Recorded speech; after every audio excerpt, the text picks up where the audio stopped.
Alrighty. Good evening, everybody.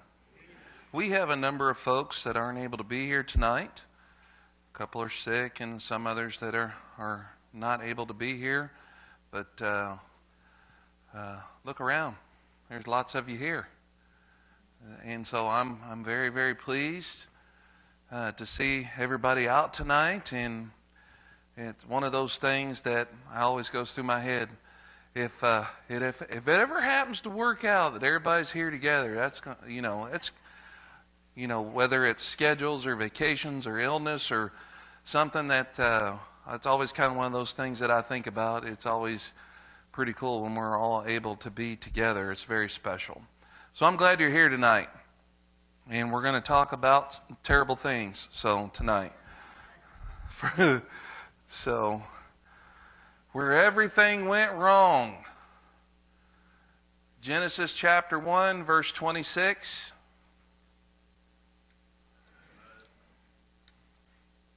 that a question or a statement? Anybody know it? 126.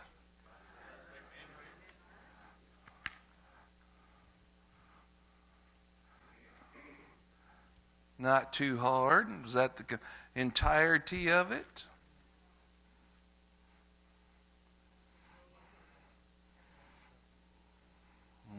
It's a little more involved.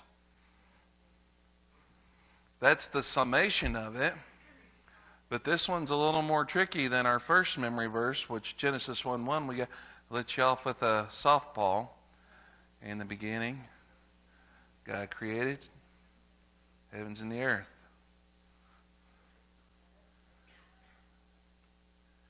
Yep.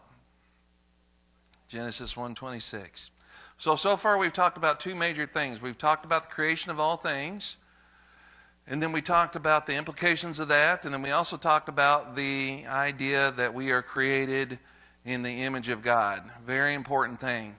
Now, we said that we could sum this up, and we talked about this for in 2021 on Sunday nights in great deal, that if we were to use the Bible college term, what would it be that we studied dealing with the concepts like being created in the image of God?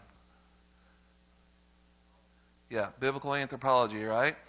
Yeah, and that's the study of man. Who is man is what we titled that. And so this is getting more into that. We talk about that we were created in the image of God and all the things that how important is that? How important is being created in the image of God? Where's that rank? I mean, it's like one of the most important factors and things that we can understand today.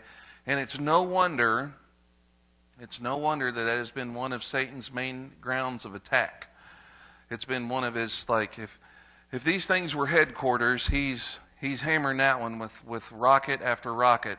Yeah, that man is not created in the image of God. Because we understand when people do not have the understanding of that man is created in the image of God, all sorts of things go haywire. Man, oh man, think of the implications. What would the world look like if everybody understood that they were created in the image of God? Would this world be a different place? Now, those of us who understand that we're created in the image of God, does that mean that everything's that we never sin if we have that understanding? No. But the world would be a much better place. I guarantee it, if more people understood that they were created in the image of God. Guarantee it. Well, tonight we're going to talk about something very important, and we're going to look at one of the, as important as it is to understand how we were initially created, it's also, another thing. When we talk about this, when we use the word natural, that things are natural, as a Christian, how should we use that word? Yeah, we understand that things natural, when we, as a Christian, we use those terms in reference to the way things were created initially. Because what's unnatural? Yeah, sin and death. we say that, well, death and sin, those are just natural. It's part of it. No.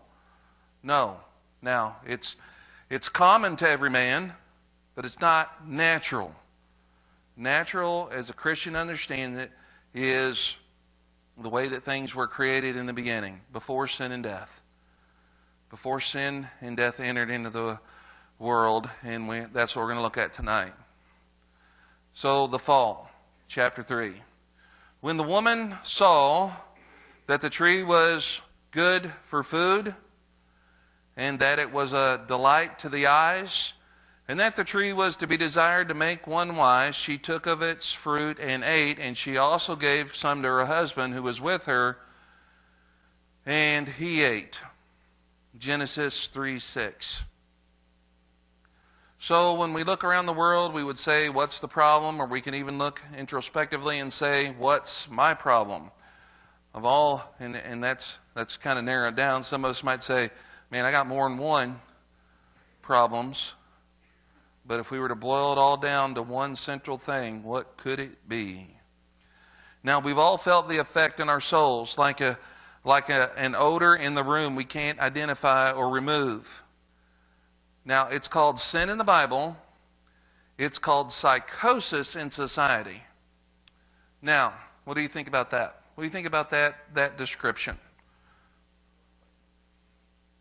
Okay, so we're asking the question, what's psychosis? Anybody else want to take a shot at it before we get to that?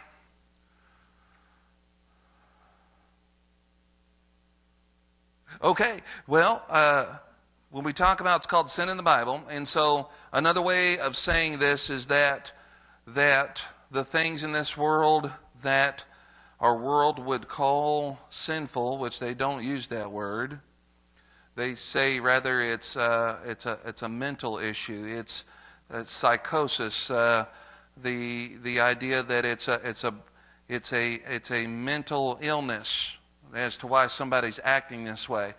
Now, why would they want to use that language, or why would they take it? Why does our society move away from the word sin and towards the idea of just that there's something mentally broken? That's why somebody's acting that way. Keep God out of it. Yes, sin implies what? Yeah, that you've wronged someone. Psychosis or mental illness, they just say, well, something's not right, something's wrong, and something's gone haywire. I don't want to diminish, anything that's true in the realm of mental illness or any issues like that, but rather than attribute personal responsibility or accountability in any way, they just say, well, they're just in, we call it psychosis, and that's just using a very broad term. And so sin implies accountability and responsibility, and certainly our world does not want that. That also implies that there's someone to be responsible, to whom we are responsible, and that would be our Creator. And so, again, I've said this 100 million times, and it all comes back to Romans chapter 1, that which is known about God is evident to all men in all times, in all places, but they suppress the truth in, what's the reason? Unrighteousness. The truth is suppressed because of sin in order to sin. Romans chapter 1, verses 18 and following. Yeah, if you want a summation of our world, well, since really sin has gotten a grip on everything, but especially our Western society today, Romans 1, and so much of it. Now, the reason I say it's so apropos, it's so central to our society right now, is Romans 1 really hones in on the aspect of its relationship to sexual sin. And our society is consumed with sexual sin. All aspects, all kinds. In the church, someone once said to me, "Well, why do we have to constantly address the stuff that's happening, like with June and Pride Month and all that?" And and the LGBT stuff. Why do you have to constantly keep talking about it? Well, because it's because it's a constant drumbeat coming at us, and it's constant deluge of information and push to accept and all that kind of stuff. There's no movement in our society that I know of, from all aspects of society and media and every single place, that says that it's okay to steal and lie. Is there? I mean, is there like, we're Theft Month. We're proud of Theft Month. Take what you want.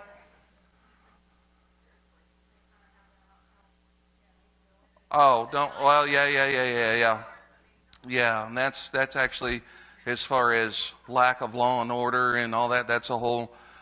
We can all trace it back to all the stuff we studied with the cultural Marxism and all that kind of stuff, and all the things that came out of that, and then the woke ideology and all that. However, so we don't have to constantly deal with those things and mention them, because it's not a push in our society. So Romans 1:18 talks about the effects of a society wanting to corporately sin sexually, and read it, and you'll see, and it perfectly describes our society. And so, in the Bible, when we talk about this, it's called sin. It's called psychosis in society. So, in that understanding there, that's saying that our society is trying to rename that which is truly sin. We all have this brokenness we can't shake or justify.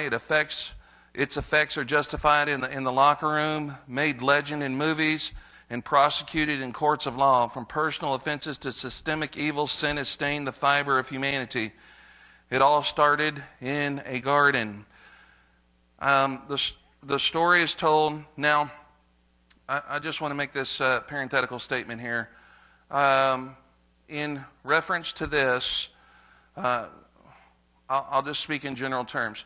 There were preachers that we heard this week that used the word story, and they mean account. They're speaking of it in a historical sense, and that's the way we're understanding this here. And so we all know that we prefer the concept of historical account, but the way that it's written here is not meant to diminish the historical accuracy and authenticity of this actual event. So let's make sure that we're all clear on that. So the story is told in Genesis 3. It begins with a naked woman, a talking serpent, forbidden fruit, and a passive husband idly standing by. Eve knew the fruit was off limits, yet the serpent's seduction won the day. She took the bait in a bite, while her husband stood dumb. Now, what do we mean dumb? Yeah, some of you are like, I know what dumb husband is. Anyway, but not deaf beside her. Why are you laughing? Oh, okay. Her eyes were open to evil, to her naked body, and to the coming curse. From that ground zero, death crept slowly across humanity. Now, we're going to talk about something here in a minute. I have a question for you. So Eve's failure in the garden is neither far removed nor uncommon. This is the shared experience of humanity. So we should probably slow down long enough to ask, what's my problem? First, we should ask, what captured Eve's attention? Because it's the same thing that captures ours. And I agree with this statement. There's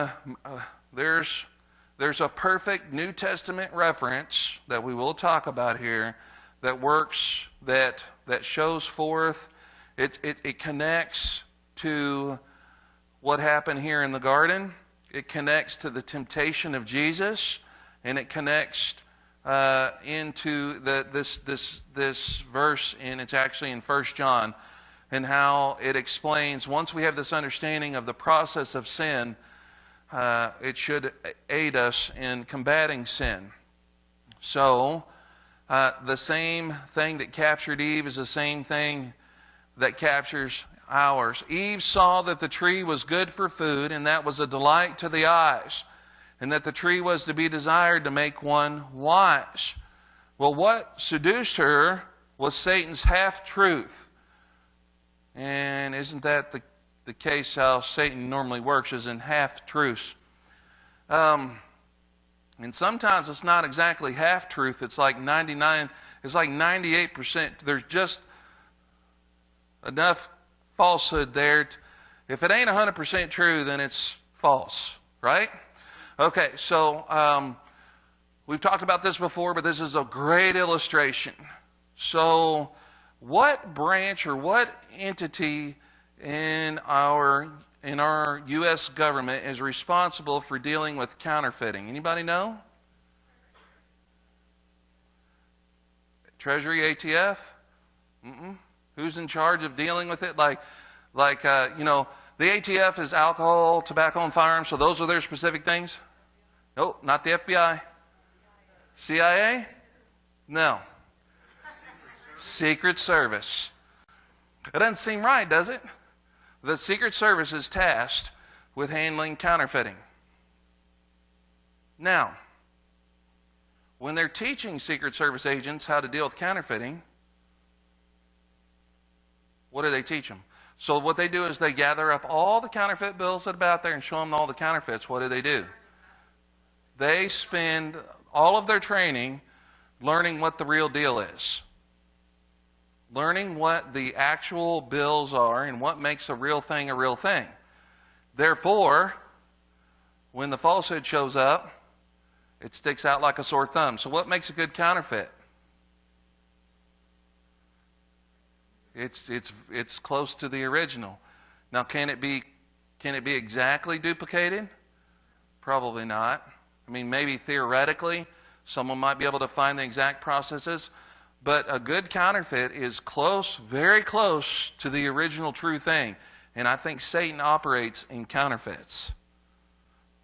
He gets really close to the whole truth, but it's something less than the whole truth, and then we have something that is in essence still a falsehood and a lie, and that's how he operates.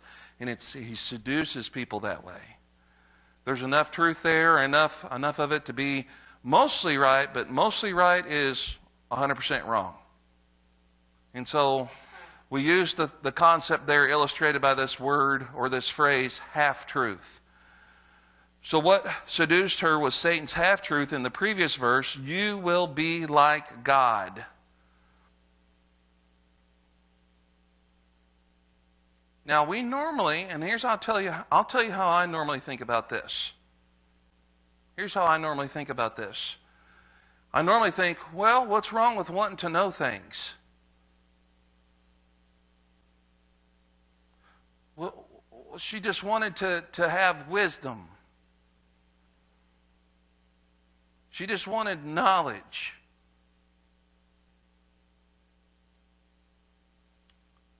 When Satan said, you will be like God, I really don't think it was just a pursuit of knowledge. I think it was a pursuit of his authority. It was usurping his authority. You will be like God. You could take the word like out. You will be God. And in essence, not literal, but in essence, when we sin, we are essentially saying, I am God. I'm usurping his authority. I'm doing what I want. And so rather than God being the authority in our lives, who's the authority? We are. You will be like God. That's it. This is the temptation of self-determination. The promise that we can direct our own affairs and determine our own desires. Isn't that what sin really is? Pride becomes our Achilles heel. Well, there's a phrase, Achilles heel. What does that mean? That's a proverbial phrase, but it means something. Achilles heel. Now we have what has come to be known as our Achilles tendon. My dad actually, I forget where we were when his popped, but it literally made a sound. Pop! He went down in a heap. I don't know if he was playing softball. You could hear it. Well, what's Achilles heel? What's this about? Okay, but where'd it come from? You're saying what it means, but why do we have this? Yep, Greek mythology.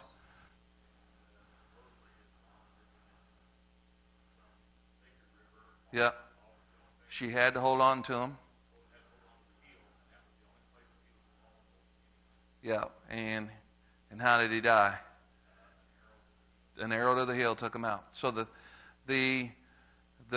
the phrase then, and that's the understanding is that was his one weakness that led to his demise. And so it's trying to say that it's like your central weakness. That's what the Achilles heel means. And so, see, our author here says, and I really think he's honing in on something true. Pride isn't merely a sin, it's the sin.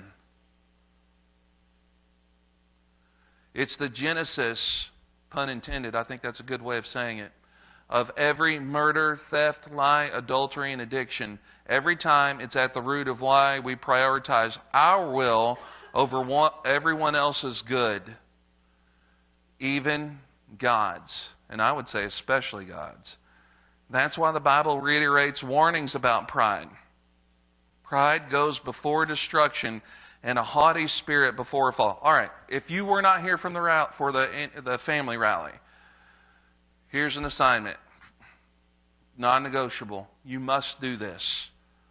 And I'm not getting any kind of, what do they call those? Royalties from this. Find a copy. Talk to Randy or someone else who was here for the rally. Find a copy of Dr. Pierce's sermon, tracing on the topic of pride, and it was based out of the passage in Genesis at the Tower of Babel. It's well worth your time. Hopefully a good number of you heard that sermon. But if you haven't, you must. You must. And it works perfectly with this lesson. Talk to me. We'll find it somehow. Who was up top tonight? Is Randy here tonight? Yeah. Oh, there he is. We'll figure out a way to get hold of that one. It's a good one, right, Randy? Okay, there you go. You've got an endorsement from the Crow's Nest. So, whoever exalts himself will be humbled, and whoever humbles himself will be exalted. God opposes the proud, but shows favor to the humble. Humble yourselves before the Lord, and He will exalt you. The Bible is full of warnings about pride and stories illustrating its catastrophic results. This is a subplot of nearly every book of the Bible because it's the source of our human condition. Then again, we probably don't need to read it in a book when we see it all in the mirror. Whew. Certainly not me. Not me. I'm not ate up with pride. Won't happen to me. It's not me. No way pride's going to get me. Sounds kind of prideful.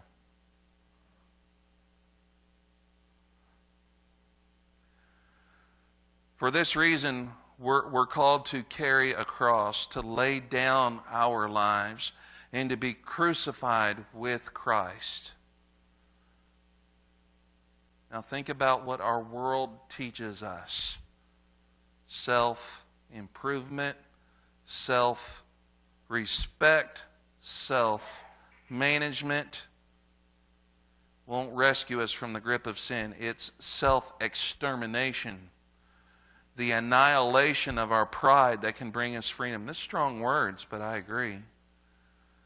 Perhaps this grates against our culture. Perhaps. Perhaps. I'm asking. What does our culture teach us? Self is everything. Even in the church today, we have a good portion of Christianity. Wow, who were we talking about this at lunch today? Maybe it came up a little bit or somewhere that there's a good section of Christianity that God just wants you to be happy. That's His main goal for you. You must have really hated Paul. What did Paul do to him? Was Paul happy, you think? No, he's full of joy. You think Paul was full of joy? Was he happy? Is there a difference? Yeah, there's a difference. You can be miserable and joyful at the same time. I'm convinced of it. You can have miserable circumstances all about you. Did Paul have miserable circumstances all about him? And yet he was full of joy. Might not have been happy. I think there's surely God wants good things for His children. He wants to give us every perfect and good gift to us. But that's not His goal. Was Job happy? No. This is so funny. And I'm sorry if I talked about this recently, but Tim Hawkins, y'all know the comedian Tim Hawkins, he's talking about Job. Have you guys seen him talk about Job? He goes, man, that guy went through a lot. He lost his kids. He lost his farm, all of his stuff, his house. But then he didn't take his wife. What? She must have been something else. You know, hey, Satan's like, hey, let's go. You know, his lackeys are like, let's take out the wife. And he's like, no, we're going to leave her. That never dawned on me, but there had to be a reason. Curse God and die. Thanks, honey. What? Well, yeah, she turned on him, so I was, yeah, so anyway. She must have been something else. He tells it better. Look it up on YouTube. Tim Hawkins talking about Job. Okay. It's self-extermination, the annihilation of our pride that can bring us freedom. Perhaps this grates against our culture. It does. It goes totally opposite, swimming upstream, which validates pride. But to affirm a disease that ravages one's soul is a cruelty. Ooh.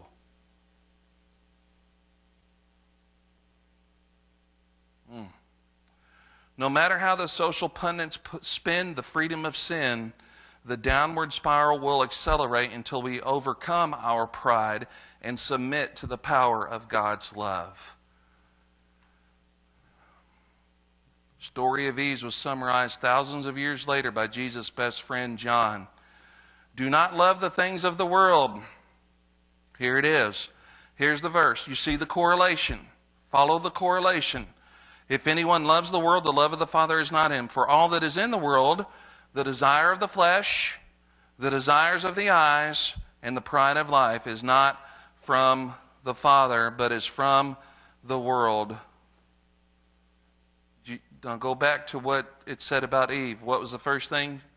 That it was good, that it was, desirable to the eyes, lust of the eyes, and then that it was good for food, lust of the flesh, and that it will make one like God, wise, boastful pride of life. These three temptations, fleshly desires, visual cravings, and social position, are the core of Satan's arsenal, abetted, of course, by our pride. These are the prides of passion, possession, and position. John Mitchell would like that. He loves alliteration. That man can alliterate anything. He took his sermon and he needed something, and he used the word potentate. Anytime you can work the word potentate into a sermon, potentate.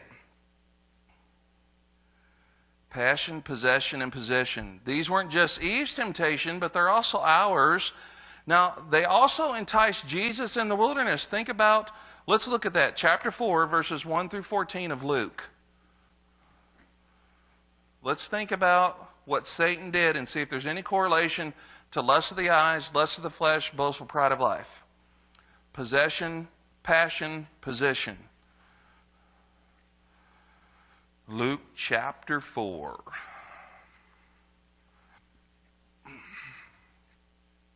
And Jesus, full of the Holy Spirit, returned from the Jordan, was led by the Spirit into the wilderness 40 days, being tempted by the devil.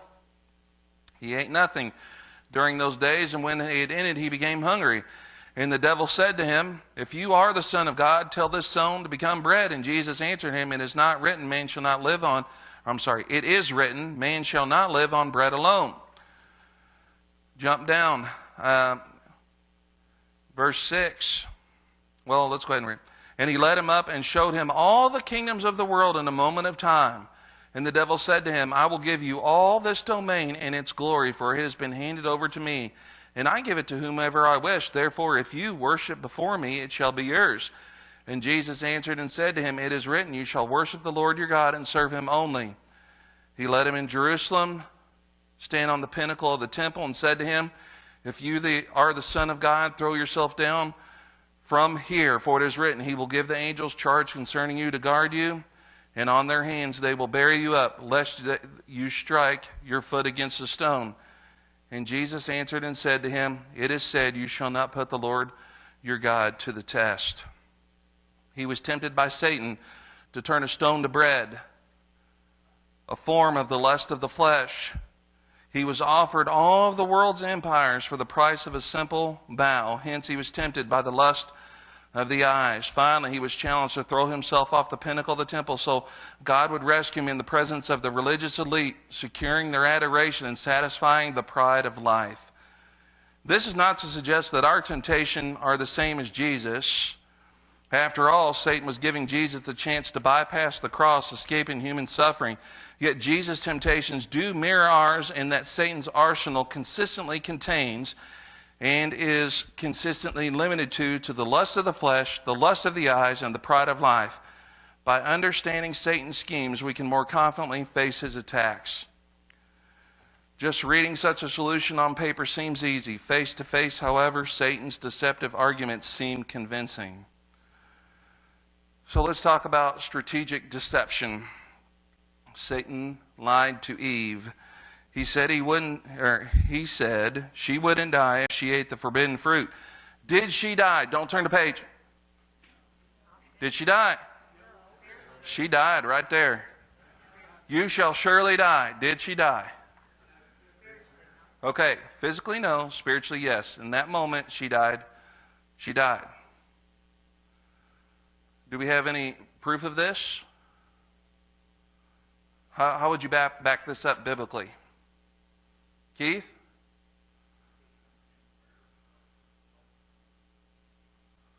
Okay, so that was the evidence. What about, how do we know? But if you were just looking at that, would you say that we know that? See, this comes back to our biblical anthropology. We understand that man is dual, body and spirit, soul. Okay? And so we understand that we have a dual nature, so we know that she didn't die, but she would die. So in that moment, she hadn't experienced physical death yet. She didn't drop dead like Ananias and Sapphira, but she did die spiritually. So what other scriptures could we look to that would point to the fact that when we sin, our spirit dies?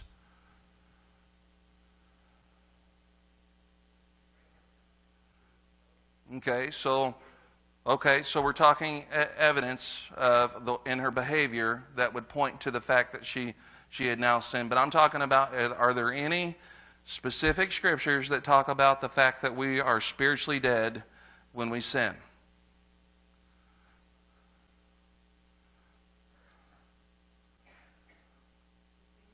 Come on. Come on. Yeah, Ephesians chapter 2, what's it say? Yeah. We've talked about this a lot. And you were, Ephesians chapter 2, you were dead. What caused it? In your trespasses and sins. Well, you're still walking around, right? You're dead. In which you formerly walked according to the course of this world, according to the prince of the power of the air, and the spirit that is now working in the sons of disobedience.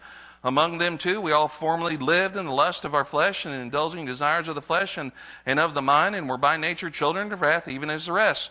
But God, being rich in mercy because of his great love with which he loved us, even when we were dead in our transgressions, made us alive together with Christ by grace, you have been saved, and raised us up with him and seated us with him in the heavenly places in Christ Jesus. See, once we sin, so we talk about the age of accountability as for a young person, so we don't believe that a child is born sinful, correct? Yes, absolutely. We do not believe that a child is born totally depraved and sinful, that they're bound for hell. Should that baby die, then they got to go to a place called purgatory, or what do they call that? It's not purgatory. Limbo. Yeah, so they have a thing called limbo, so they got to have to figure out a way to deal with that. No, we believe that once a child reaches the age of accountability and they sin, that at that moment their spirit dies. That they are now accountable for their sin, and they got to do something about it because their spirit is dead within them, even though their body is living. Right? So, did Eve die? Yes. Would she die physically eventually? Yes. As a result of that spiritual death that occurred and all the ramifications that sprung out from that. So, did she die? Actually, no. Physically. That's what you can maybe put in there. Not physically. At least not at the moment. Physically. Spiritually, though, she died in that moment. I believe that with all my heart. I think the Scriptures is very clear about that. Until that moment, she was fine. She was spiritually alive and body alive. And ultimately, that's the way we're meant to reside for all eternity. Body and spirit united, body alive and spiritually alive. That's our intended place. That is natural.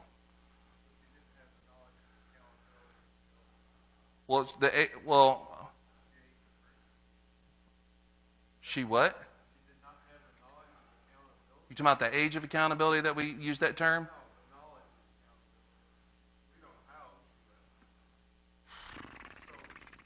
Knowledge of accountability. Well, surely she knew she was accountable. You're saying that she didn't understand the ramifications of their sins until it happened? To me, that says that there's no consequence that God laid out for her. So the only way you can know that something's right or wrong is if you actually commit it?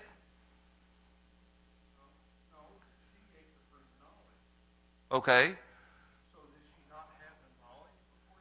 No, I think she fully understood what she was doing was wrong.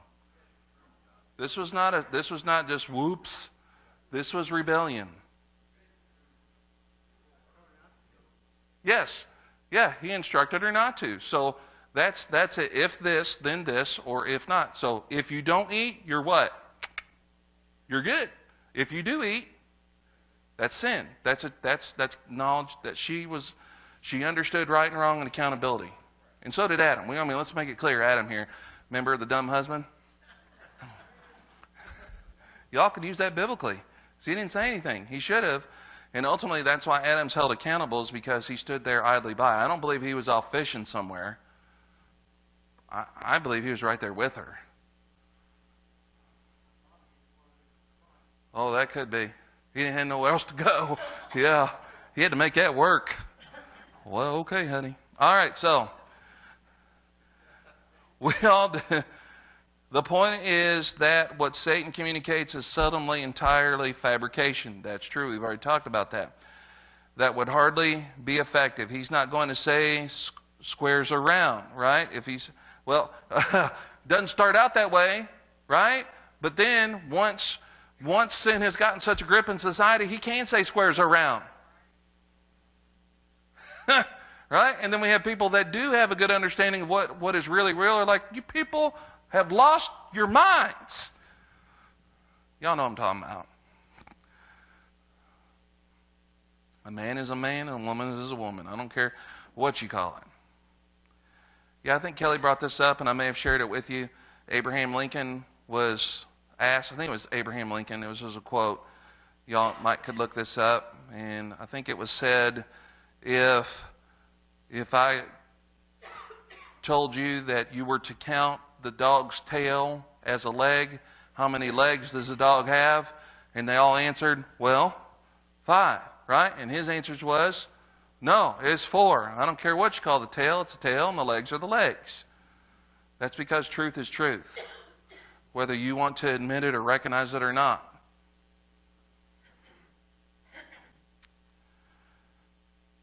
So, he's not going to say squares are round initially. He'll get there. Any fool could see through that. Rather, he misdirects, misinforms, and misrepresents through half-truths.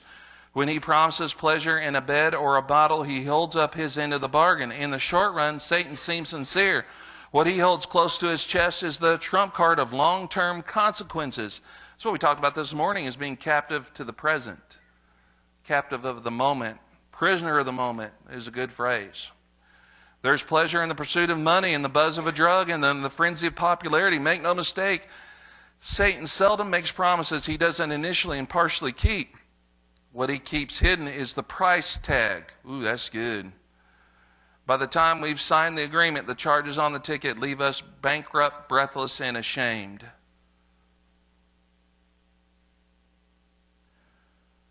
Ask my friend Rick. After multiple affairs while serving in ministry, his secret was exposed and his world was shattered. Only then did he start in his own world turning over the price tags. One tag had the name of his wife, another his daughter, another his ministry, another his circle of friends. The price tags extended to his grandchildren, his second wife, his calling by God. Had Satan shared with him up front even one or two of the price tags, Rick would never have fallen for such meaningless moments of gratification. In the heat of passion, he never imagined the consequences. Nor do any of us when faced with cheating, pornography, a bad party, a shady business deal, or a simple theft. Only with a decade of hindsight can we recognize the full terms and conditions. The price is as high as our God is holy. It's good. Well, I want to encourage you, hopefully, I want to encourage you to read this last thing titled Divine Retribution on your own and memorize Genesis 3:6. Let's see what that says. We know what we've got to do some work on Genesis 1:26. Genesis 3:6 says, when the woman saw that the tree was good for food, and that it was a delight to the eyes, and that the tree was desirable to make one wise, she took from its fruit and ate, and she gave also to her husband with her, and he ate. And then we can continue reading what occurs following this in Genesis chapter 3, verse 1 through chapter 4, verse 16. Some great verses to meditate on. Proverbs 16:18, James 4:6. The passage in James, now, let's see here. That might be the next week. No, the passage in James that works well, that was James chapter 4, verse 6. But also, I believe it's James chapter 1. To understand temptation and sin and how this all works together, if you combine the passage from Genesis, the passage from 1 John, in this, we have a good understanding of how sin works and how we can combat it. Verse 13, let no one say when he is tempted, I am being tempted by God, for God cannot be tempted by evil, and he himself does not tempt anyone. But each one is tempted when he is carried away and enticed by his own lust. So at that point, we would stop and think about what? Lust of the eyes, lust of the flesh, boastful pride of life. That fits right there. Those are the things that tempt us. In a nutshell. Then when lust has conceived, it gives birth to sin, and when sin is accomplished, it brings forth death.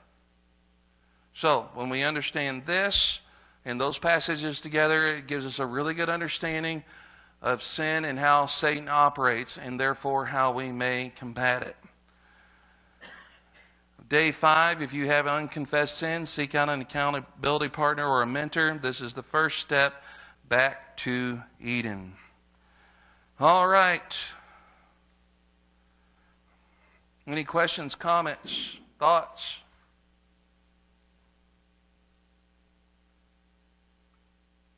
Excellent. Good deal. Well, Brian? Let it rip.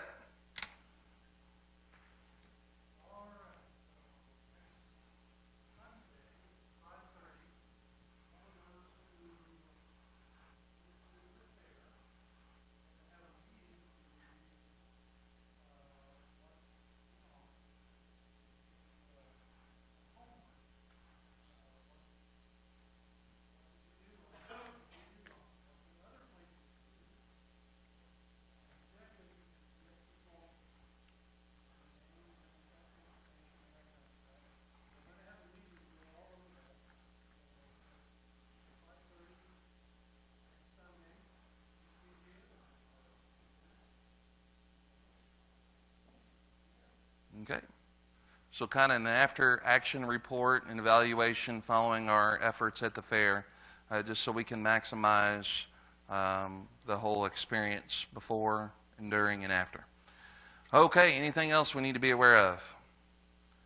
If you're going to the Ark Encounter, I believe the date, Wednesday the 17th of August, is the deadline. So you've got a little bit of time, but if you want to join us on that, September 3rd, we've got a pretty good group already put together, so we'll encourage you to come take part in that. On the flyers that are posted, have the prices broken down according to age. If you happen to be a senior citizen or you're 10 or under or any of that, just check it all out and see how it works, and that's so the prices are a little different depending. So I want to encourage you to get that turned in as soon as you can. Deadline August 17th. Okay, well, with nothing else, let's be standing. Close in prayer. Brother Donnie Collins, would you pray for us?